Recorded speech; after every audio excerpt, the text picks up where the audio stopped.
Bonjour.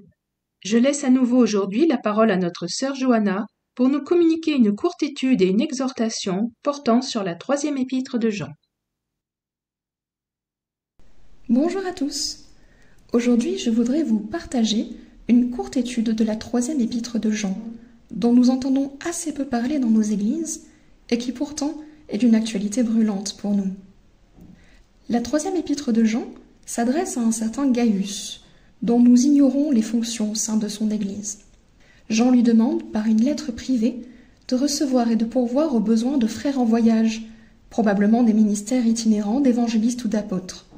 Au verset 6, il dit « Tu feras bien de pourvoir à leur voyage d'une manière digne de Dieu ». Apparemment, ce don d'hospitalité et cette générosité étaient déjà coutumiers chez Gaius, comme on le lit au verset 5 et 6. « Bien-aimé, tu agis fidèlement dans ce que tu fais pour les frères, et même pour des frères étrangers, lesquels ont rendu témoignage de ta charité en présence de l'Église. » Les épîtres privées sont en minorité dans le Nouveau Testament. Seulement 5 lettres privées contre 15 lettres adressées à des églises précises ou à des chrétiens dispersés. Chacune de ces épîtres privées sont dûment motivées. Paul écrit à Tite et Timothée au sujet de l'établissement et de l'organisation des églises récemment implantées en Crète et à Éphèse. Il écrit aussi à Philémon au sujet de la conversion et de la demande d'affranchissement de son esclave en fuite, Onésime. La motivation de l'envoi d'une lettre personnelle à Gaius est donc importante. Gaius se trouve en effet dans une église où un responsable réel ou autoproclamé, on ne sait pas, un dénommé Diotrephe, a pris le pouvoir. Et ce même Diotrephe est allé jusqu'à rejeter la lettre que l'apôtre Paul avait adressée à l'église.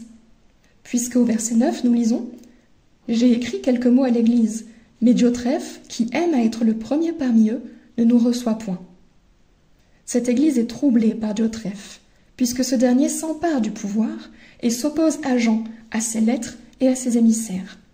L'apôtre va donc devoir s'y rendre en personne pour démasquer publiquement cet orgueilleux.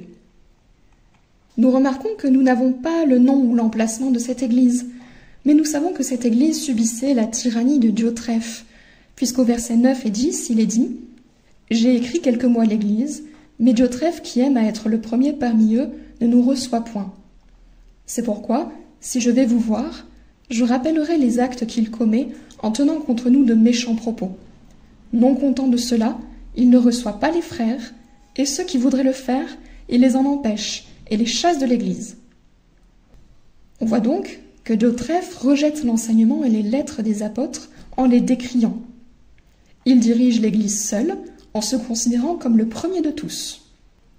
Il entrave l'exercice des dons des chrétiens, notamment celui d'hospitalité.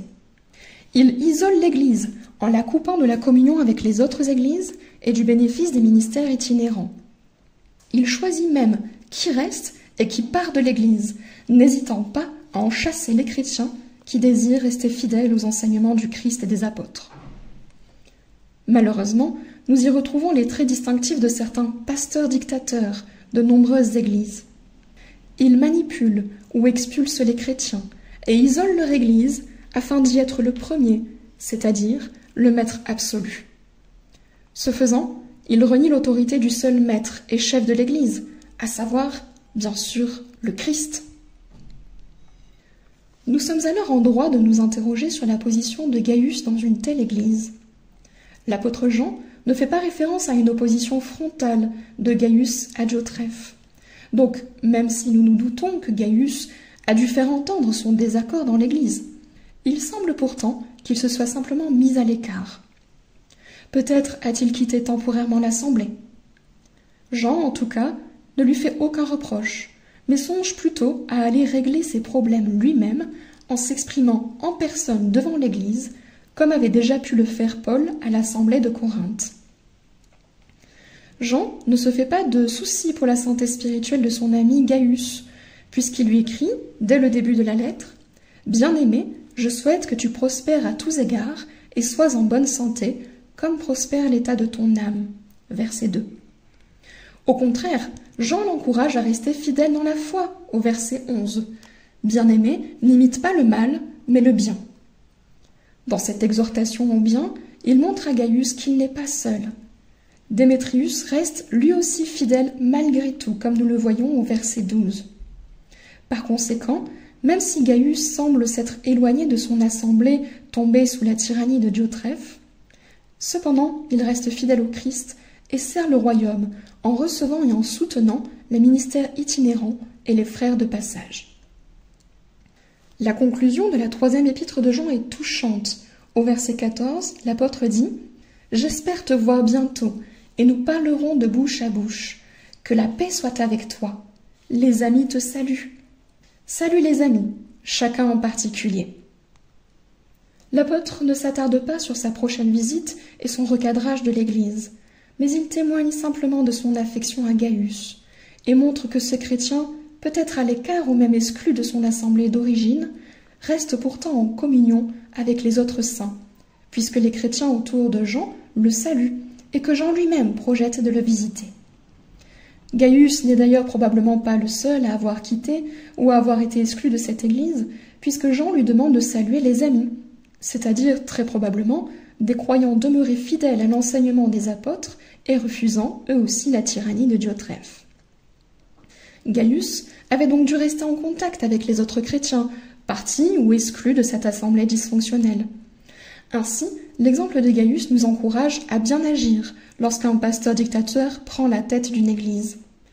Manifester son opposition, puis ne pas chercher le conflit, mais se retirer ou accepter même l'exclusion, afin de poursuivre sa vie chrétienne en contact avec les autres croyants qui sont dans la même situation.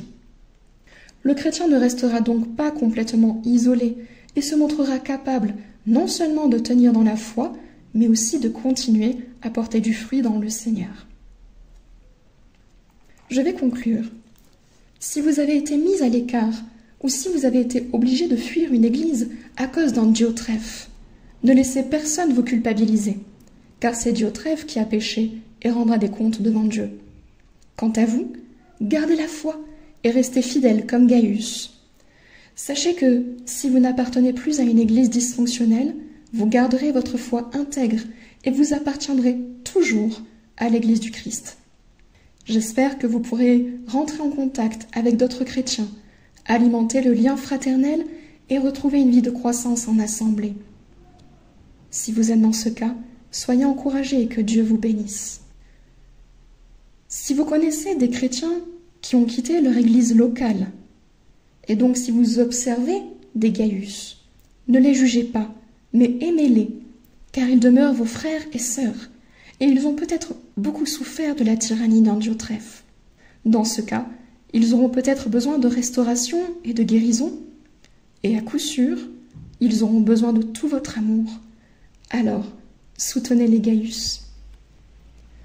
J'espère que, quel que soit votre profil, ce partage vous aura encouragé. Soyez bénis et à bientôt.